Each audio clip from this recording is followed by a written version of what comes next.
You know what's absolutely disgusting? The fact that the McDonald Trump administration is once again ripping migrant children away from their homes and throwing them into government custody. And in some of these cases, it's not because the parents did anything wrong. It's just because someone in the family was accused of something. There's no trial, no conviction, just guilt by association.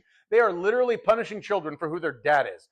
That's not justice, that's collective punishment, and it's morally bankrupt. And because I'm a wizard and I can see into the future, I already know some dumbasses are going to jump in the comments saying, well, Obama did it too, or Biden separates families too. So let's talk about that.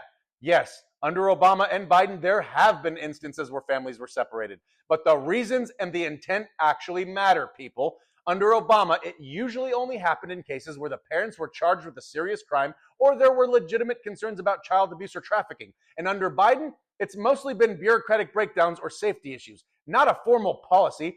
Biden even created a task force specifically to reunite families that Trump tore apart. But under McDonald Trump, it's different. It is deliberate. His administration actually created a policy, zero tolerance, where they prosecuted every single adult for crossing the border just so they could separate families on purpose. And they did it without any system to track the kids. That's how we ended up with thousands of children who literally could not reunite with their parents because the government lost track of who belonged to it. Just for you idiots who think Biden's fault that all those kids are missing.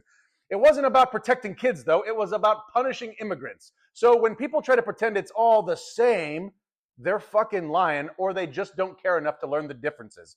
This isn't about left or right. This is about basic humanity. You cannot say you're pro-life, pro-family, or pro-freedom while you're defending a government, zip-tying children and tearing families apart with no due process. This is why we speak up, because if we let them do this to immigrant families without saying a word, they'll feel emboldened to do worse, and they fucking will.